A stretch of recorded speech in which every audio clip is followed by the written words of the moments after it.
नहीं तो भैया अगर वो लड़की हमारे बिहार के किसी गांव में किसी मेहनती आदमी से शादी कर लेता तो भाई उसे तो 30 दिन जो है ना यौन उत्पीड़न का सामना करना पड़ता।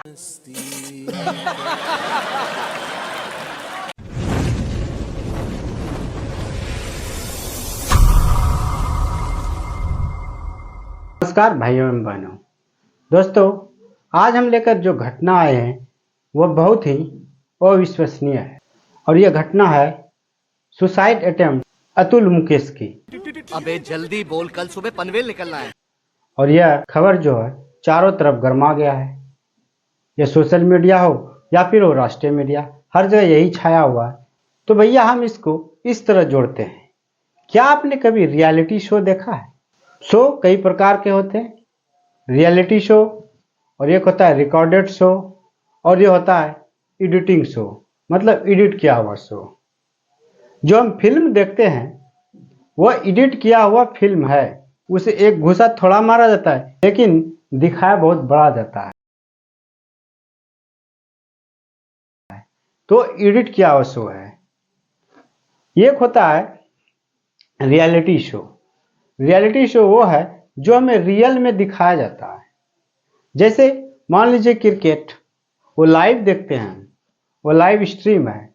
अगर 9:01 पर एक गेंद फेंका गया है, अगर हम उसे 9:01 पर टीवी पे देख लेते हैं तो है रियलिटी शो, मतलब हम उसे रियल में जो हुआ वही देख लिए, मतलब उसमें कोई एडिटिंग नहीं है, उसे किसी भी आर्टिफिशियल तरीके से बनाया नहीं गया।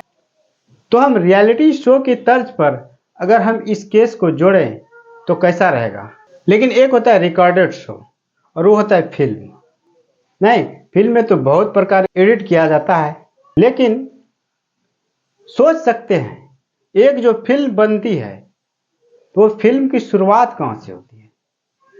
वह शुरुआत होती है एक लेखक के द्वारा, जो उस कहानी को गढ़ता है, उस कहानी को समझकर लिखता है, उसकी स्क्रिप्टिंग करता है, फिर एक कहानी का रूप तैयार देता है। फिर उस कहानी के लिए एक्टर चाहिए, कोरियो स्टाफ चाहिए, फिल्म मेकर चाहिए, डायरेक्टर चाहिए, यानी अन्य प्रकार के कलाकार चाहिए। बहुत प्रकार के कलाकार फिल्मों में लगते हैं। प्रोड्यूसर चाहिए, पैसा लगाने वाला जो होता है। तो एक फिल्म बनाने के लिए सिर्फ एक कहानी सोचने में कई महीना और कई साल लग जाते हैं एक लेखक को, एक कवि को, और फिल्में बनने में सालों लग जाते हैं। तो सोचिए एक फिल्म को बनने में कहानी से रूपरेखा तैयार होता है, एक फिल्म को फिर बनाया जाता है, फिर रिलीज किया जाता है, फिर हम उसे देखते हैं। इस घटना घटते घटते कई साल गुजर जाते हैं, तब हम उस फिल्म को देख पाते हैं।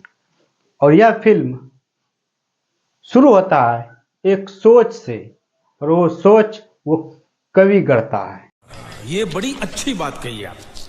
तो हम इसी तर्ज पर इस केस को जोड़ते हैं। अतुल सुभाष मूल रूप से बिहार का रहने वाला था। उसने एक ऐप से शादी किया, उसकी शादी हुई 2019 ईस्वी में और एक बच्चा भी हुआ। उसके बाद शादी हुई, कुछ तकरारें हुई, कुछ मोहब्बतें हुई, और यह तकरार धीरे धीरे स्वरूप बड़ा होता गया। और उसकी पत्नी कुछ समय अपने नैहर अर्थात अपने मायके चली आई। विवादें बढ़ती गई, कुछ पैसे की मांग। तो कहा जाता है कि मूल रूप से इसमें पैसे का झंझट था। रिलेशन खराब होने का मेन जो कारण था वह पैसा था। तो भैया पैसे क्या नहीं करवाती, पैसा पैसा करते हो, हाँ पैसे पे क्यों मरते हो। तो भैया मेन चीज था पैसा। और ये भी जा रहा है खबर में कि अगर कोई पार्टी हो या कोई फंक्शन या फिर हो कोई पूजा, तो उसमें डिमांड रहता था उसकी पत्नी का कि हमें एक साथ साड़ी चाहिए और एक सेट गहने चाहिए। तो सोच सकते हैं उसकी फैसिलिटी क्या रही होगी उसकी पत्नी की। धीरे धीरे बात बिगड़ता गया और कई मुकदमे अतुल सुभाष पे हो गया। घर से बाहर करने का, घर से प्रताड़ित करने का, फिनांस में मदद नहीं करने का, और यहाँ तक कि यौन उत्पीड़न का। बताइए भाई साहब, अगर एक पति और पत्नी अगर है तो भैया पति द्वारा तो उसका यौन उत्पीड़न करेगा ही नहीं, हाँ होगा कि नहीं? नहीं तो भैया अगर वो लड़की हमारे बिहार के किसी गांव में किसी मेहनती आदमी से हाँ शादी कर लेता तो भाई उसे तो 30 दिन जो है ना यौन उत्पीड़न का सामना करना पड़ता।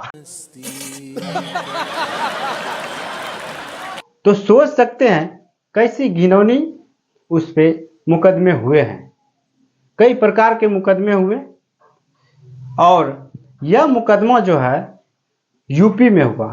सोचिए भाई, बेंगलोर से बंदा यूपी महीनों में कितने बार आता है।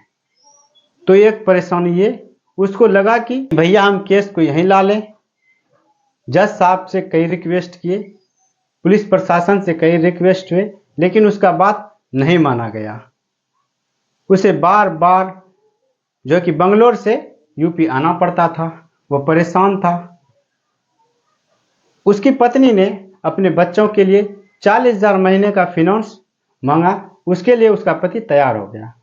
फिर बोला कि ये सब खत्म करते हैं, इस घटना का जो तुमने जिम्मेदार हो इसके लिए हमें 1 करोड़ दो। उसके लिए भाई वो तैयार हो गया। लेकिन कुछ दिनों बाद फिर कहा कि नहीं नहीं 1 करोड़ में कम नहीं चलेगा, 3 करोड़ दो। लेकिन ये बातें उसे सहज नहीं हुई, इतना रकम उसके पास सहज नहीं था, इसलिए उसने इनकार कर दिया। और ये सब बातें जो हुई कोर्ट रूम में हुआ। और यह बातें जो है जज साहब के सामने हो रही थी। तो जज साहब ने कहा तुम्हारे पास 3 करोड़ होंगे, इसीलिए तो ये लड़की मांग रही है। तो सोच सकते हैं इस देश की कानून व्यवस्था भी कितनी चरमरा गई है। ये एक जज होकर ये बात करता है। फिर भाई वो जाता है बेंगलोर, फिर दूसरे तारीख को आता है। तारीख। फिर उसकी सास कहती है अरे अभी तक तुमने सुसाइड नहीं किया है, और वो भी जज के सामने। और जज हंस पड़ता है। तो सोच सकते हैं यह देश की कानून व्यवस्था कितनी चरमरा गई है। वो पूरी तरह से अपनी पत्नी से प्रताड़ना झेल चुकी थी और देश की कानून व्यवस्था से भी प्रताड़ित हो चुका था।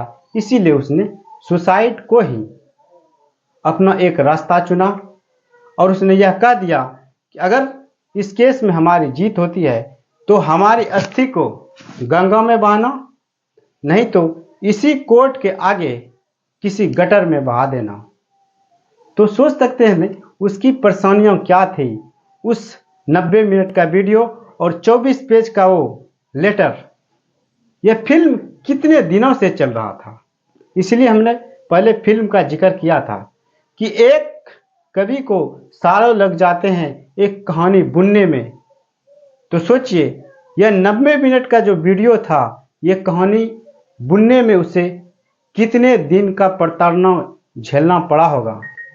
वो 24 पेज का पन्ना स्क्रिप्ट जो कि एक लेखक को लिखने में सालों लग जाते हैं। तो सोच सकते हैं उस स्क्रिप्ट को लिखने में उसे सालों का प्रताड़ना झेलना पड़ा होगा, तब उसने यह सुसाइड अटेम्प्ट किया है। तो दोस्तों आज की वीडियो में इतना ही। जय हिंद।